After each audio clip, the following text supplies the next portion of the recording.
The wind howled through the skeletal remains of the settlement, rattling the rusted scraps that once formed walls, doors, and homes. Cale pulled his tattered cloak tighter around his shoulders, glancing toward his sister as she sat cross-legged on the cold ground, tracing patterns in the dust. Lyra had always been small, but in the fading twilight she looked impossibly fragile, a ghost of a child who had already seen too much.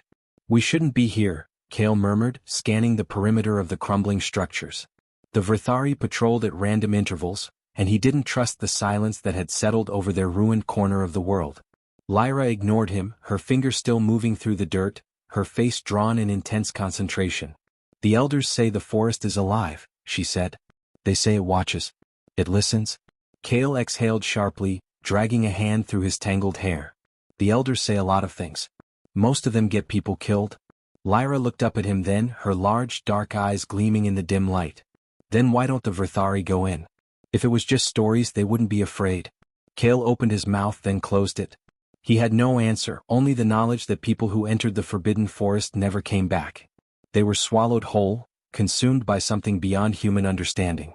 The logical thing was to stay far away. Lyra was not logical. She stood abruptly, brushing dust from her thin tunic. "I want to see it." Cale cursed under his breath. "No. I just want to look. From the edge. That's still too close." "Then don't come," she said, turning on her heel. Her bare feet made no sound against the cracked earth as she strode toward the trees in the distance.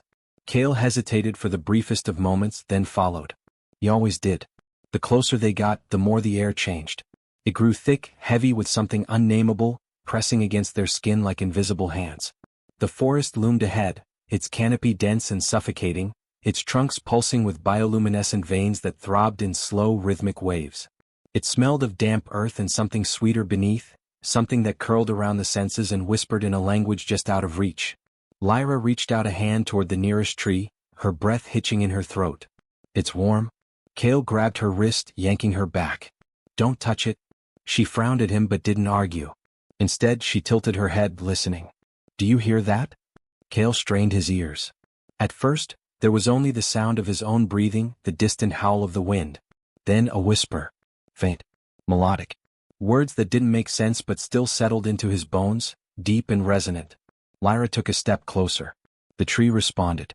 Its bark rippled like the surface of a disturbed pond, and before Cale could react, a vine lashed out, coiling around Lyra's wrist. She let out a strangled gasp, eyes wide with shock rather than fear, as the tendrils pulled her forward. Cale lunged, grabbing her free arm, but the force was too strong.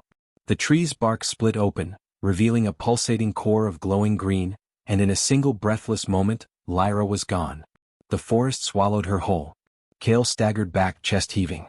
The ground beneath him felt unsteady, the world tilting at an impossible angle. He clenched his fists, forcing himself to think, to breathe. Running back to the settlement was useless. No one would help. No one would even believe him. That left only one option. He turned back to the tree, its surface smooth once more, betraying no sign that it had taken his sister. He pressed his palm against the bark, expecting it to ripple, to react, but nothing happened. Panic clawed at his throat. "Give her back," he growled. Silence. Then a shift. A whisper curling through his mind like smoke. A single word. Enter. The bark parted again, a sliver of luminescent green light spilling out. Cale hesitated for only a second before stepping forward. The moment his foot crossed the threshold, the tree consumed him and the world outside disappeared. Darkness folded around him, but it was not empty. The air was thick with the scent of damp moss and something ancient, something alive. Faint light pulsed through the walls, illuminating the space in sickly greens and blues. It wasn't just a tree. It was something more, something deeper. Then he saw her. Lyra was suspended in the center of the chamber, wrapped in a cocoon of shimmering vines. She wasn't struggling. She wasn't afraid. Her eyes were open, wide with wonder, her small fingers tracing the pulsing veins of her prison. Lyra. Cale rushed forward, but the air itself seemed to push him back. The walls whispered, their voices overlapping, too many to separate, too ancient to comprehend. Lyra turned her head slowly, her expression strangely serene. "It's showing me, Cale," she said. "It's showing me everything." Cale's skin prickled. "Showing you what?" She smiled, and for the first time he saw something different in her eyes, something not entirely hers. "The past." The tree pulsed, and suddenly Cale saw it too. blinding images flashing behind his eyelids. A war. The sky burning. Humans fighting, running, screaming. Creatures he had never seen before, towering and armored, cutting through his people like paper. And at the center of it all, a tree just like this one, glowing with something desperate and wild, something ancient and unfinished. Then just as suddenly it was gone. Kale collapsed to his knees, his breath ragged. What was that? The truth, Lyra whispered. Something shifted behind them. Kale turned sharply, heart hammering. The walls were shifting, the chamber shrinking. A low hum filled the space, growing louder, insistent. The tree was waking up. And the Vrithari were coming.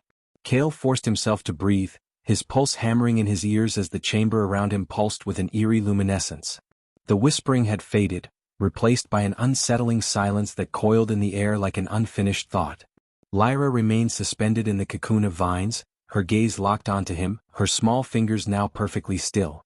Something unseen tugged at the edges of his consciousness, an ancient presence pressing against the walls of his mind. What do you mean, the past? Kale asked, his voice barely above a whisper. Lyra blinked slowly. When she spoke, her voice carried an odd duality, layered as if something else spoke through her. It has kept the memories, she said. Everything that was lost. Everything that was taken from us. Kale stepped forward, but the moment he did, the ground beneath his feet shifted. It wasn't the solid floor he had expected, but something organic, something alive. The chamber itself seemed to be breathing. He clenched his fists, fighting the urge to recoil. What is this place? A deep tremor ran through the walls, and in response, the symbols carved into them began to glow, flickering like firelight. Visions crashed into Kale's mind, flashes of towering cities swallowed by war, people screaming as they fled from creatures that bore the unmistakable armor of the Vrithari. The images burned into him, each more horrifying than the last, until he saw them. Humans standing before a great tree, their hands pressed against its glowing bark, their bodies dissolving into golden light. Kale staggered back, breathless. There inside it, he realized aloud. The ones who came before us, they didn't die. They became part of this. Lyra nodded, her voice quieter now, more her own. The last of them made a choice. They gave themselves to the tree to preserve the knowledge, to protect the last remnants of humanity. Her small hands curled around the vines that bound her. And now it wants to know if we are ready. Kale swallowed hard. Ready for what? A shudder rippled through the chamber, and for the first time, he heard something beyond the tree, a deep, metallic reverberation from outside. The Vrithari. They were coming. Time was running out. The voice returned, deep and resonant, not heard but felt. The last hope of your kind. Lyra gasped, her body arching slightly as if something unseen pressed against her chest. The cocoon around her began to unravel, the vines loosening, lowering her gently to the ground. She stumbled and Kale caught her, gripping her shoulders. She was trembling, but her eyes were fierce. It's giving us a choice, she whispered. The walls of the chamber parted, revealing a core of radiant energy, swirling like liquid light. In its depths, Kale could see echoes of human faces, voices murmuring just beyond his comprehension. It wasn't just knowledge. It was something greater. It was power. He turned to Lyra. If we take it, what happens to us? She hesitated, glancing at the glowing mass. I don't know.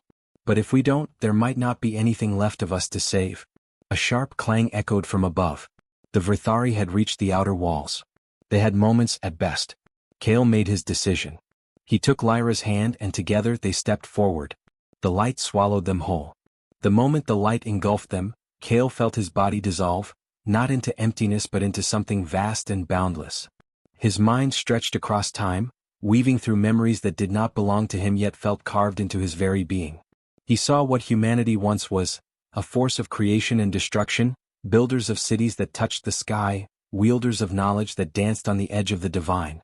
He saw their fall, the relentless march of the Vrithari, the betrayals, the desperate bargains, and finally the last act of defiance, the merging of humanity's essence with the ancient, sentient trees, the last refuge of a dying race. Then, as suddenly as it had begun, the sensation ceased. Kale gasped as he collapsed onto solid ground, his body his own again but changed, humming with something new. His skin tingled with raw energy, his senses sharper, clearer. Every breath felt like it carried the weight of 1,000 voices whispering in his mind. Lyra stood beside him, her small frame trembling, eyes wide with revelation. I understand now, she murmured. They never truly left us. They became something more. And now, so have we. Before Kale could respond, A deafening roar shattered the stillness. The Vrithari had breached the forest's threshold. Metallic figures moved with lethal precision, their armor reflecting the eerie glow of the trees. Their weapons hummed with energy, primed for destruction. They had come to eradicate the last remnants of resistance, to extinguish whatever hope still flickered in the ashes of humanity's past. But Kale no longer felt fear. He felt the forest breathing with him, through him. He reached out and the ground responded. Vines lashed out like living whips, striking the nearest Vrithari, coiling around their limbs and crushing them with an ancient wrath. Lyra lifted her hands and the trees groaned in response, roots bursting through the earth to ensnare the enemy. The battle erupted in a clash of metal and nature, of forgotten power awakened against an empire that had ruled unchallenged for centuries. The Vrithari fought with cold precision, but they had not anticipated this. They had come expecting scattered remnants of a defeated species, not warriors reborn through the very essence of their ancestors. Kale moved through the chaos, dodging plasma fire, his instincts guiding him as if he had fought this war before in another life. He tore a weapon from a fallen Vrithari, its energy blade thrumming to life in his grasp. The moment he swung it, the weapon responded, shifting in his grip, attuning to him. He felt the echoes of the knowledge granted to him by the tree, strategies and techniques flooding his mind. He was no longer just Kale, the orphan scraping to survive, he was something else, something more. Lyra was at his side, weaving through the battlefield with an unnatural grace. Where she passed, the trees followed, striking down enemies with ruthless efficiency. They were no longer just two lost children. They were the beginning of something new. The Vrithari faltered. For the first time, their mechanical precision wavered. They had crushed human resistance for generations, but now they faced something unknown, something beyond their calculations. They fell back, their formation breaking, uncertainty creeping into their ranks. And then the forest itself spoke. A great tremor shook the ground, and from the heart of the trees, a colossal figure emerged. It was neither human nor entirely tree, but something in between, a fusion of flesh and bark, of ancient wisdom and newfound wrath.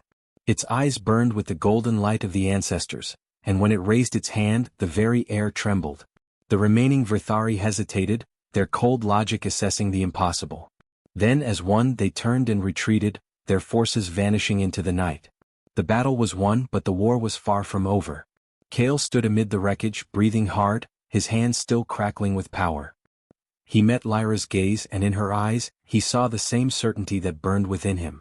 This was only the beginning. The Vrithari would return, stronger, more prepared. But humanity was no longer broken, no longer fading into the past. They had awakened. And they would rise.